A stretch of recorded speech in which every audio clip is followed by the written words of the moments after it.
Swali lilikuwa linasema ni kwa nini kama Afrika si masikini ambao tumekubaliana, kwa nini watu wake ni masikini? Kwa nini tuna struggle?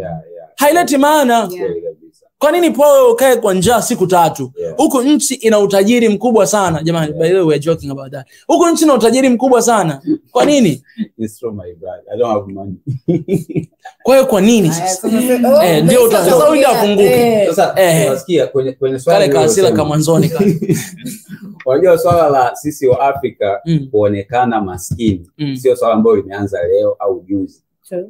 Ni swala la muda mrefu sana. Na kuna fakta nyingi sana ambazo zimepelekea sisi kuonekana hivyo kwamba wa Afrika ni maskini ila sisi bara letu ni tajiri. Okay.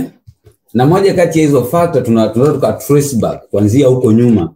Swala la utumwa, biashara ya utumwa.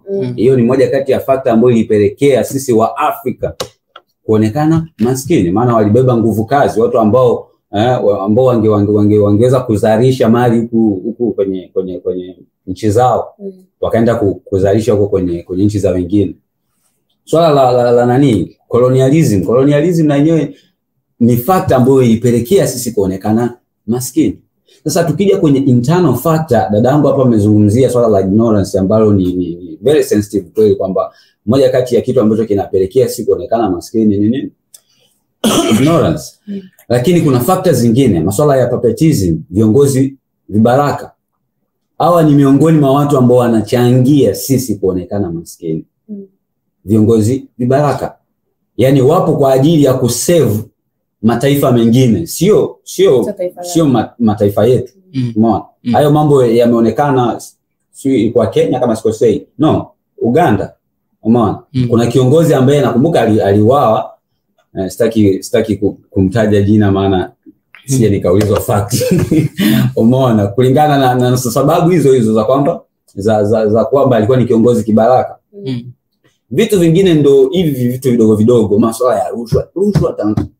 Afrika ni moja kati ya sababu ambazo zinapelekea kuonekana sisi maskini. Masuala ya civil war, masuala ya udini, masuala ya ukabila, hayo yote ni vitu ambavyo ambavyo vipo kwenye jamii zetu za Kiafrika na tunazidi kuyang'ang'ania, na haya ndio ambayo yanapelekea sisi kuendelea kuonekana. Mimi bado sikuelewi. Yaani bado sikuelewi. Najaribu kukuelewa ila sikuelewi. Kwa hiyo nita push back.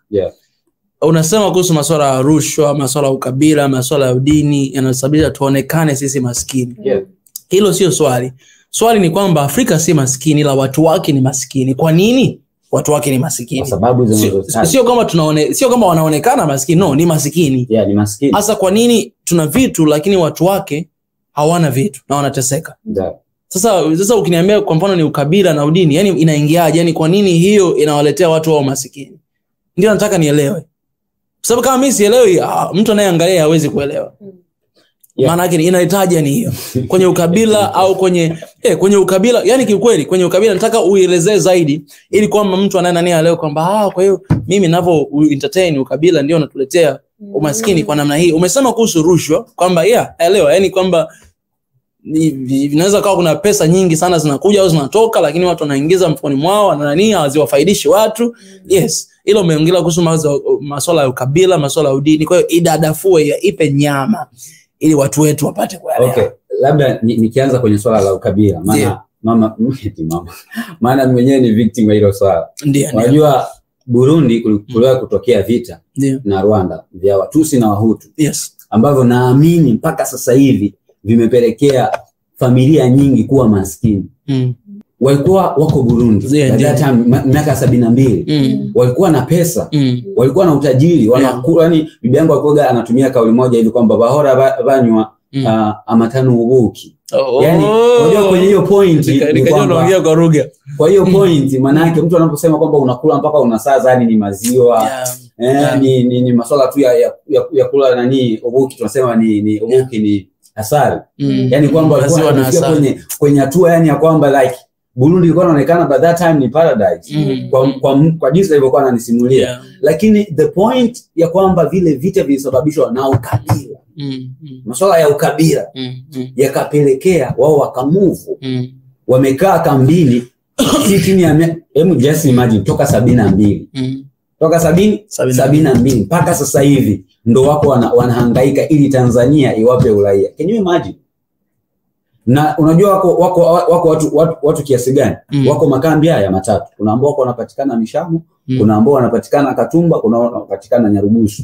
Ni maelfu na maelfu ya watu. Mimi ngoja nikupe scenario moja. Ndio. Mimi nikirudi kijijini nilikotoka na elimu nilionayo, watu wananiabudu. I can say that. Yani kila mtu anashangaa. Vijana walio wengi washapoteza dream kabisa. Yani hawaelewi wanaenda wapi na wanatoka wapi. Kwa sababu wako kambini, hawaendi sehemu yote ile. Imesababishwa na nini? Vita vya wenyewe kwa wenyewe ambavyo vinapelekewa na nini? Na ukabila. Sio, unanielewa? Hiyo ndio ni moja kati ya factor ambayo inapelekea sisi kuendelea kuonekana maskini, kwa sababu watu hawafanyi maendeleo yote haya. Kwa sababu ya nini? Ya vita.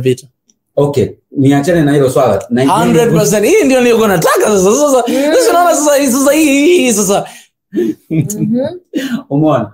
Swala la udini Afrika liko sehemu nyingi sana.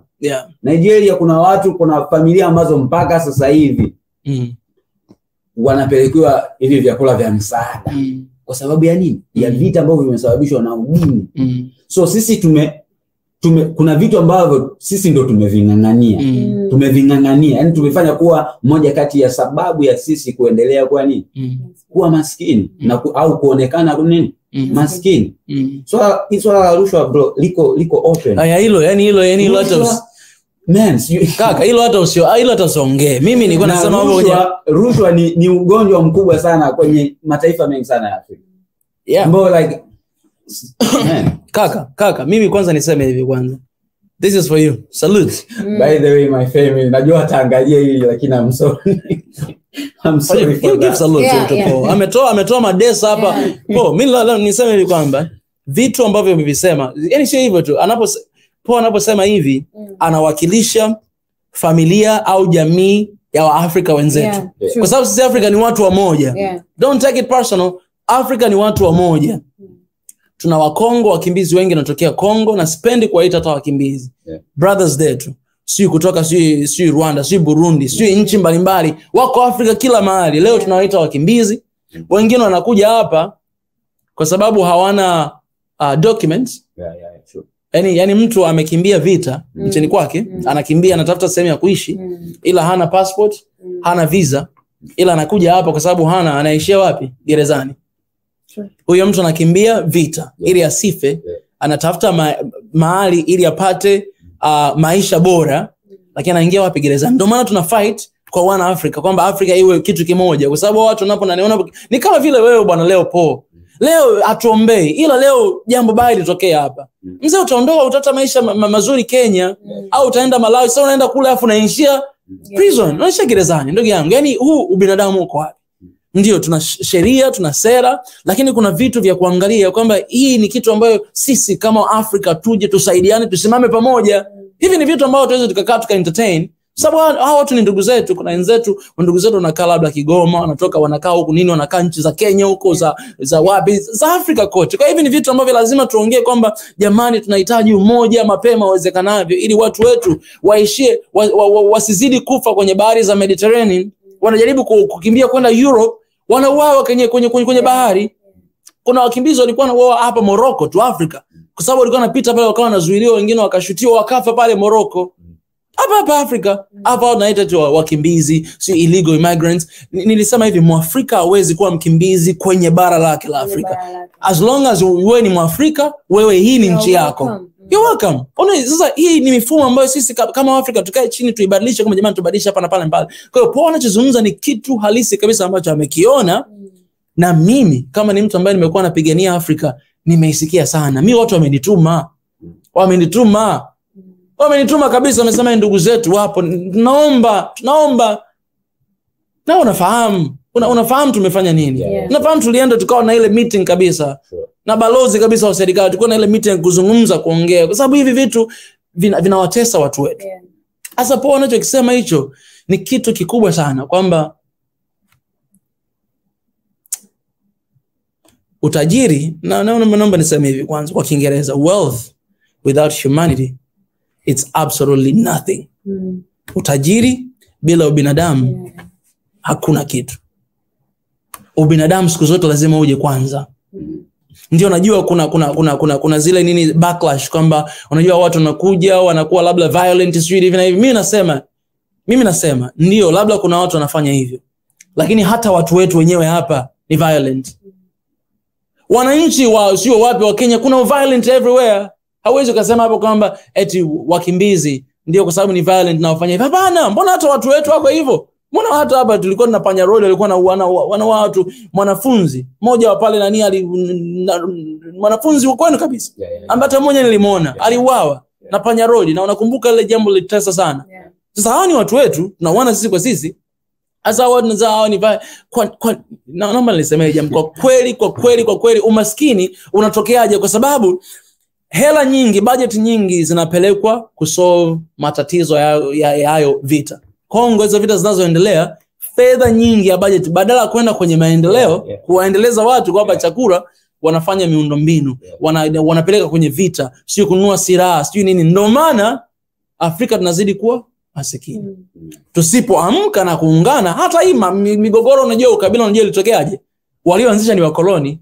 Yaani walipokuja wakawa naona yale makabila ambayo labda watu wana akili nini, wenyewe walikuwa wanachukua makabila watu ambao hawana chochote. Wakoloni ndio walichokuwa wanafanya. Kama wewe unaona kwamba hawa hawana ndio wanakuja kwako wanasema wewe bwana yani wewe yani wanafanya yani kama wanangata na kupulizia huko wanangata. Sasa wewe unatoka unamchukia ndugu yako kwamba I hate these guys nini unataka uende ukawapigane nao na ndio ikatokea kwamba ukabila ukaanza, watu wakawa wanachukiana. Ndicho kilichotokea hata Rwanda na ndicho kimetokea nchi nyingi za Afrika. Ngoja nikwambie kitu kingine ambacho kitakushangaza sana. Wagiriki hivi ndivyo walivyoamini. Waliamini hivi kwamba kama wewe una pua iliyochongoka, kama wewe una macho ya blue, kama wewe una nywele zile kama za Yesu ile kwenye picha, umeona walikuwa naamini, lakini walikuwa naamini kwamba wewe umeumbwa kuwa kiongozi, yani wewe ni leader. Kwa hiyo ndio maana unakuta kwamba hata ukoloni ulivyokuja Afrika, na pia walipokuja Afrika, na kama wewe una lips ndogo ni kiongozi. Walipofika Afrika wakakutana na giant, mtu anapua kubwa kama rafiki yangu best friend God's Power. Alafu unakuta mtu ana mdomo lips kubwa kama za kwangu. Alafu mtu ana macho meusi kama Kilagazo hapa. Na nywele zetu kipilipili mzee. Si kama ya nani. Ndio yani kwa sababu ya ile methodology, ile kitu ambacho theology wanaiamini, walichokifanya ndio wakachukua yani kabisa, yani hiyo ni imani kabisa wanaamini. Kama wewe kama uko hivyo lazima utakuwa ni slave. Na ndicho hata alichokifanya ilipofika Afrika, waliwachagua watu wakawa hivyo leo wasema wewe hivi wakaeka haya matengo. Na ndicho kilichotokea Kongo. Yani ni kitu deep sana. Sasa turudi kwenye topic kwamba hii hali ya hivi vitu vyote vinavyoendelea ndio vinatuletea matokeo haya tulionayo leo. Na lazima sisi kama Waafrika tuje pamoja tuseme enough is enough. Imetosha ili tuondoke hapa. Sasa mimi niseme hivi kwamba mimi sijasema jibu langu. By the way, kabla hujaongea ndio labda nizungumze nikazia hapo kwenye swala la vita. Unajua tunazungumzia swala la wana Afrika. Alafu sasa sisi wa Tanzania, unajua sisi wa Tanzania tunachukulia poa sana tunaposikia labda kuna vita vinaendelea sehemu fulani. Kabisa. Watu hawajagain hiyo experience. Mimi sijawahi kupitia, ila nimeishi na watu ambao wamepitia hiyo situation. Guys, mimi nimeenda Ethiopia wakati vita ikiendelea. Nimeenda pale wakati vita ikiendelea, nipo pale kwenye nchi, nimefika vita inaendelea na nimeenda. Hiyo trauma ni mbaya sana. Vita ni mbaya sana. Kwa sababu like mtu hawazi chochote kile. Anachokiwaza. I remember nyumbani kwetu hizi movies za vita tulikuwa tuweki. Ukiweka ni kesi. Yani bibi yangu alikuwa akisikia zile man ni kesi. Umeona? Na sio yeye tu, like the whole community ambayo tulikuwa nao, kila kitu wanachokiwaza they think about here. Yani wanawaza leo wale, kesho waamke. Hivyo they don't think about development. Sababu wanachokiamini ni kwamba muda wote ule, yani muda wote ule kitu kinaenda kwa hapa. Man, vita ni vibaya sana. Vita. Na hiyo kaka na huo ndo ugonjwa. Unajua tulikuwa tunazungumzia swala la ignorance. Hivi ni vitu ambavyo I believe kwamba kesho tunaweza tukaamka na mambo yakawa sawa, watu wakaamka na vitu vikaendelea vikawa sawa. Lakini guys, hivi vitu vya vita vinavyoendelea kwa mfano kama Kongo, mimi sometimes nakaa nikiwa nasoma zile news, unasikia si watu wamekufa kadhaa huko Somalia huko. Man, hivi ni vitu ambavyo kama Afrika like wakae, inabidi to pay attention. Watu wa pay attention kabisa, kwa sababu ukiangalia huko mimi nilikotokea ni maelfu ya watu, maelfu ya watu wengi sana. Can you imagine toka 72 mpaka sasa hivi watu wameishi maisha yao yote. Yani mimi na miaka hiyo ni miaka mingapi? Ni zaidi ya miaka yangu. Yani mtu amekuwa anaishi miaka 50, 60, 70, yani hauna maisha. Kwa nini usiwe maskini? Ndio maana nimeona this is the huge point for where sisi kuendelea kuonekana maskini. Kwa mfano nikupe mfano kidogo. Mimi nishawahi kufika Rwanda na Burundi pia nishafika. Kwa mfano Burundi nishafika. Burundi ni kama mkoa mmoja hivi wa Tanzania. Ni nchi ndogo sana. Ina kila kitu. Yani vitu tunasema kwamba Afrika ni sio maskini. It's true. Ina kila kitu. Lakini kwa sababu tu ya vita ambavyo vili happen enzi za hizo miaka hiyo, Burundi sasa hivi mtu anatoka Tanzania wanamuona bilioni. Ni nchi moja, ni the most poorest country in the world. Yani ni nchi, lakini ina utajiri. Yani tunapozungumzia maziwa, wale jamani wafugaji wana ng'ombe, umeona, ni wakulima wanalima vizuri, wanafanya vilimo vyao, umeona. Afrika nchi ni kadogo. Can you imagine labda ingekuwa ni nchi kubwa, lakini nchi ni ndogo na bado ni nchi maskini. Why? Ni kwa sababu ya vita, ukabila, Watusi na Wahutu. Sio, unanielewa bro? Nakuelewa sana. Kwa hiyo kwa wale ambao mna experience peace na amani, naomba hili jambo mlisemee, yani mlishikilie. Lakini pia viongozi wetu tuangalie namna gani tunafanya sana wa Afrika nzima, kwamba ni wakati wa kuungana. Ni wakati wa kuungana na kuwasaidia watu wetu, kwa sababu hii ni mbaya sana. Unajua, ngoja nikupe kitu fulani kwa kile ambacho alizungumzia Fajo.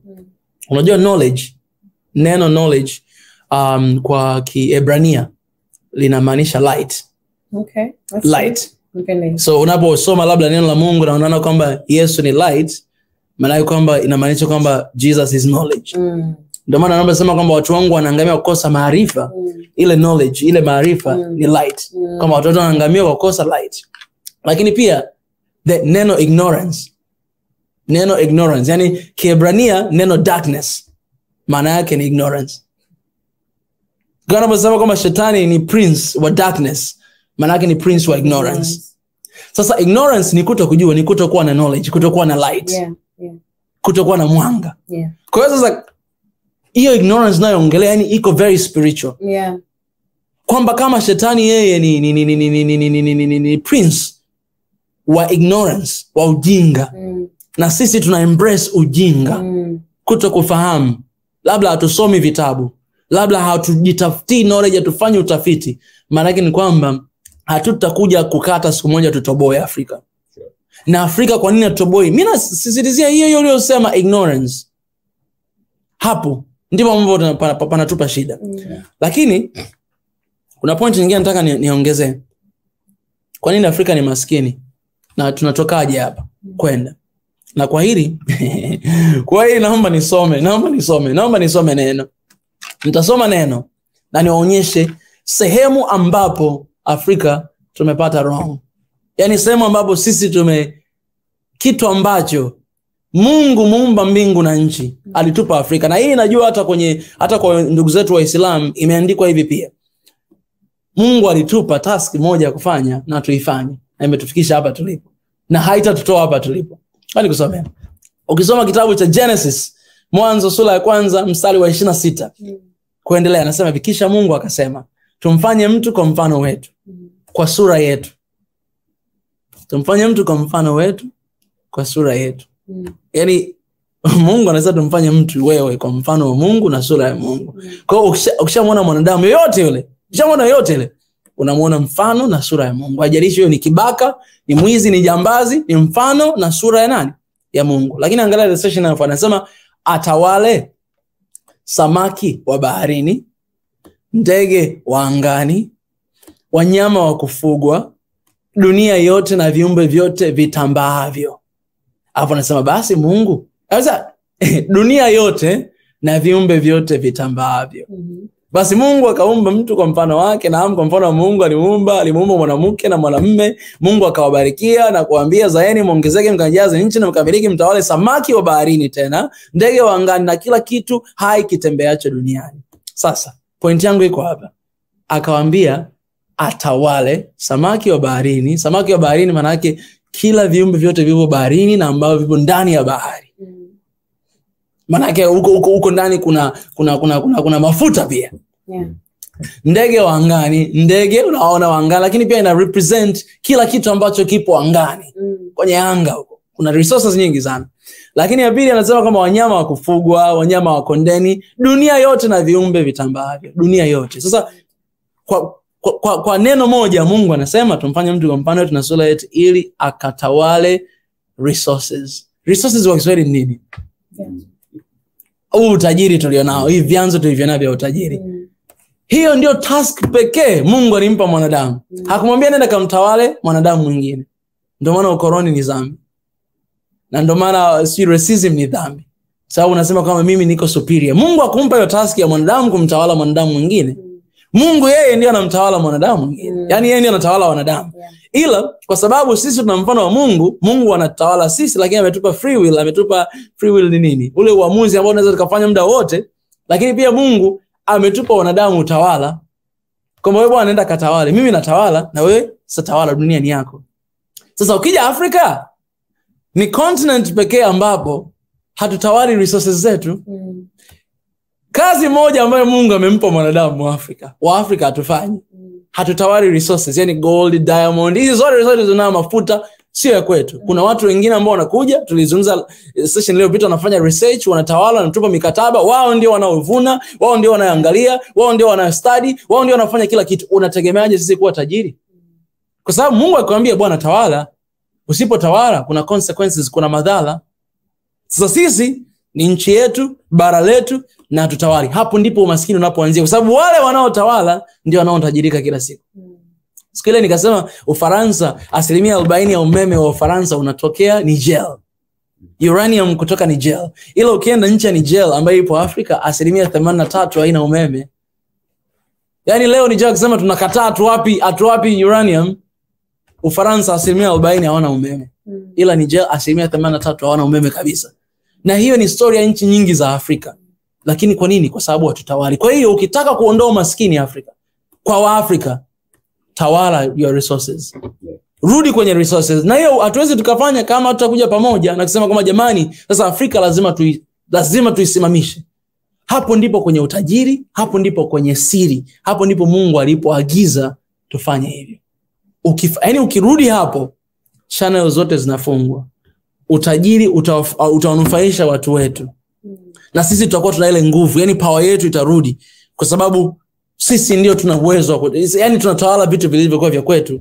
Sasa wewe ndugu yangu una nyumba, una mke, alafu anakuja mshikaji mwingine anatawala nyumbani kwako. Yeye ndio anamlisha mume wako au mke wako, yeye ndio anatawala ile nyumba. Siku ya jamaa kilala na mke wako usishangae. Ndio ile point tulikuwa nasema last time kwamba Afrika tunadanga. Umeona? Kwa sababu ya vitu kama hivi. Sasa tukitaka turudi na tuwasaidie watu wetu watoke kwenye umaskini, lazima turudi kwenye resources. Kwa sababu tulikuwa nasema kwa nini Afrika sio maskini? Tunasema ni nini? Ni resources, ni vyanzo. Sasa kama tukitaka tu provide chakula, si malazi na mavazi kwa watu wetu, lazima tuende kwenye utajiri wetu.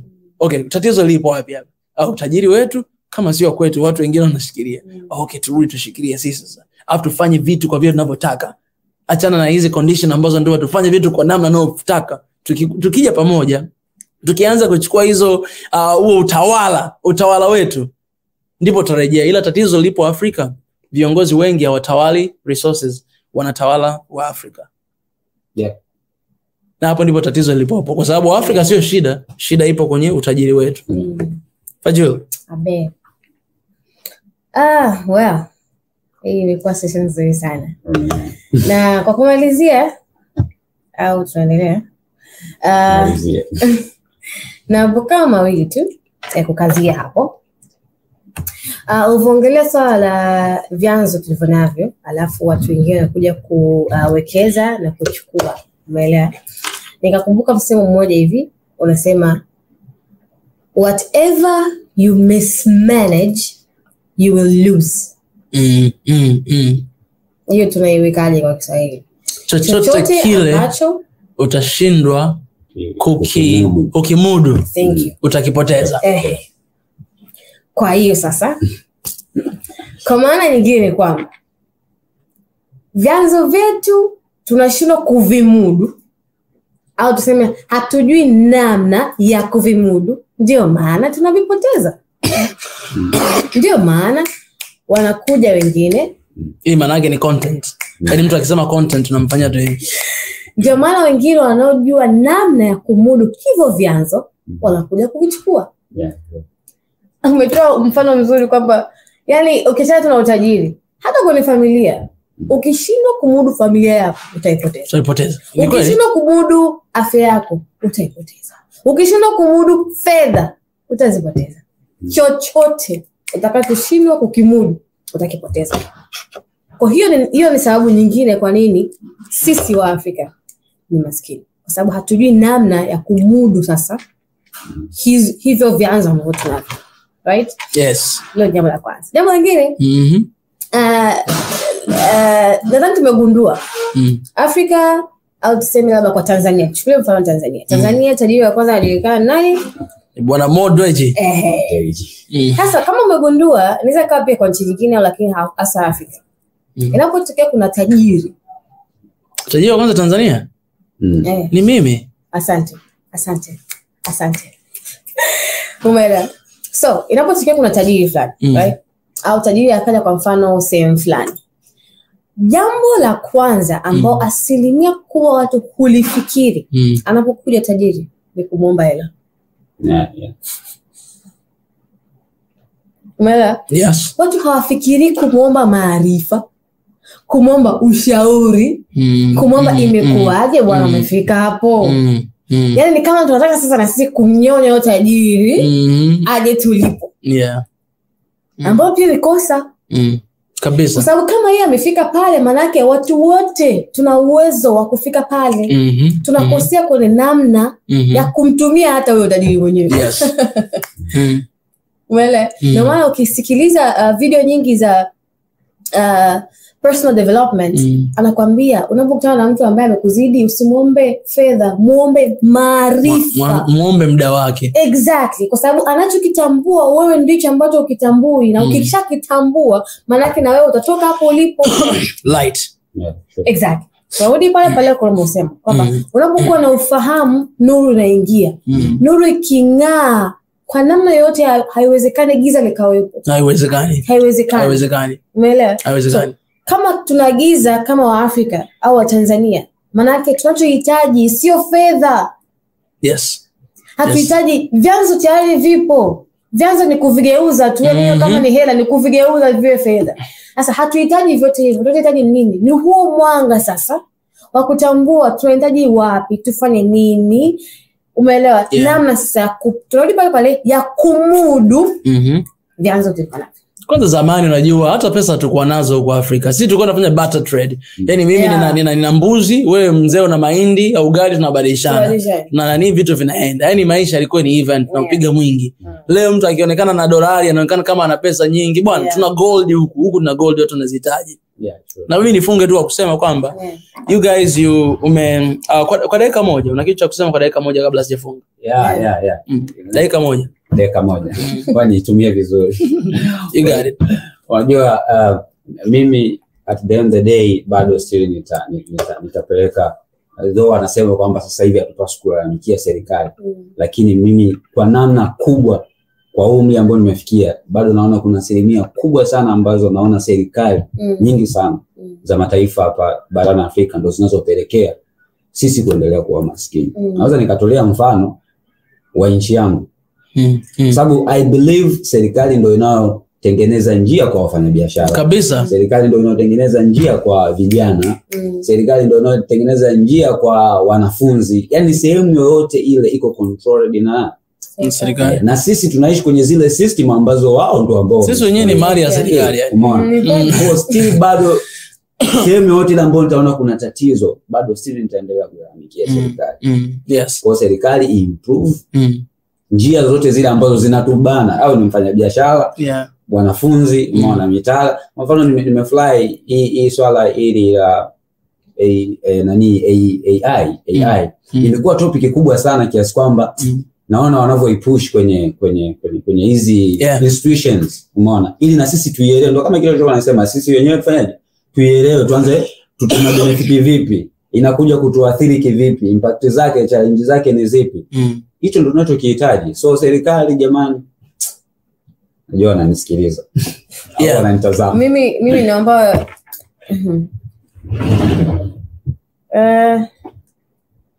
nipingane. Nani sema. Na kupingana. Na po.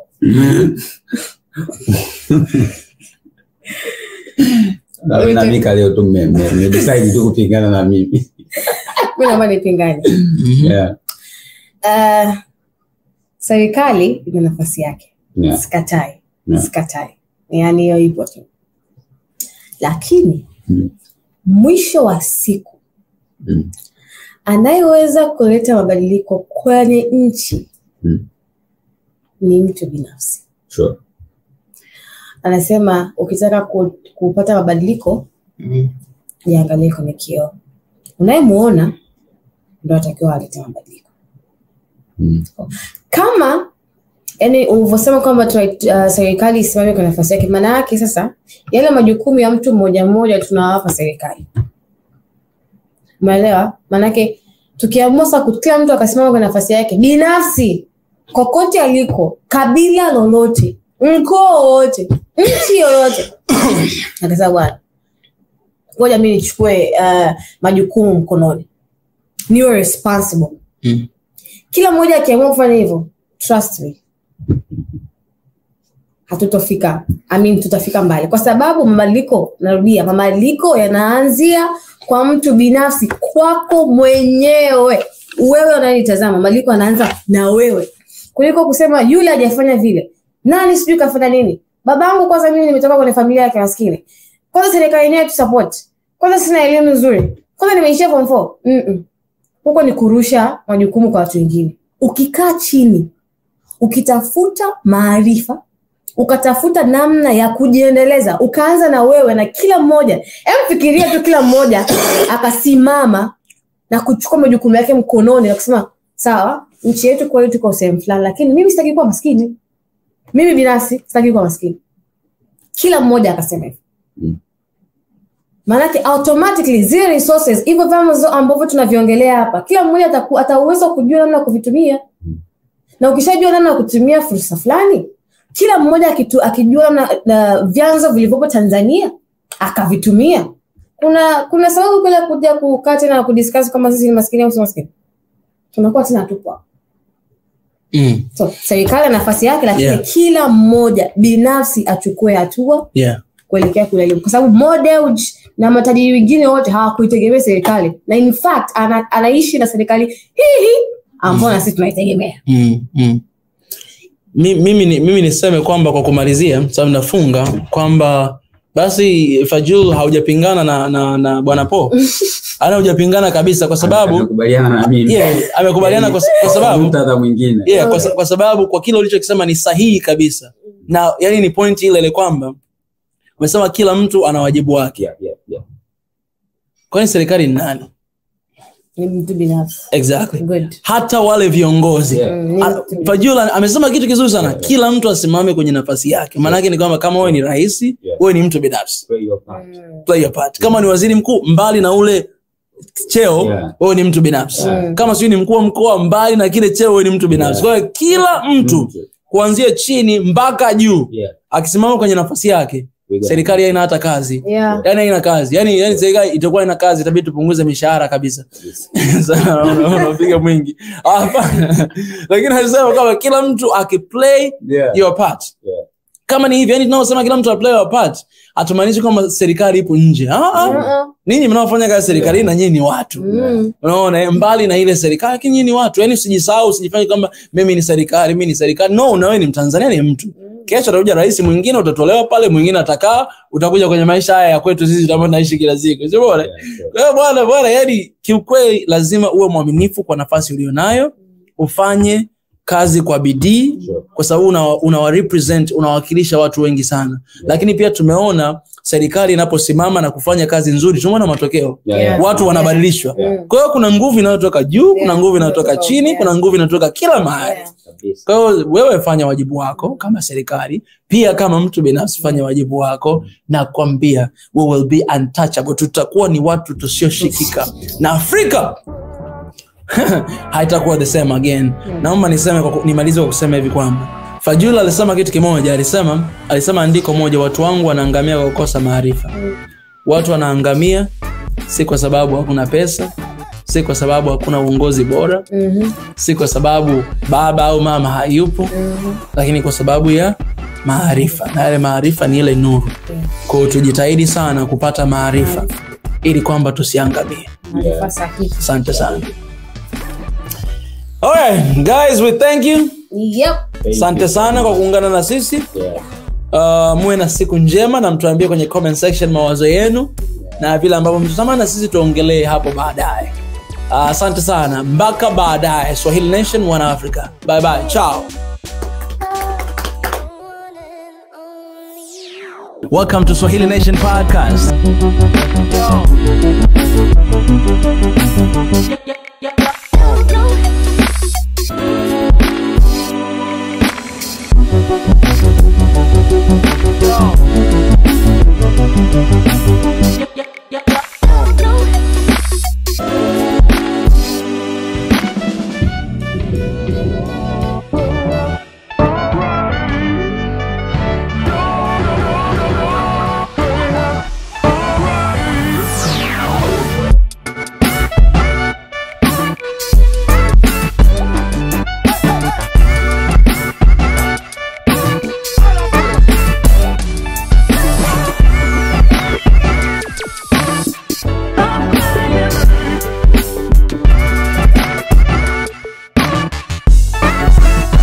Out of here.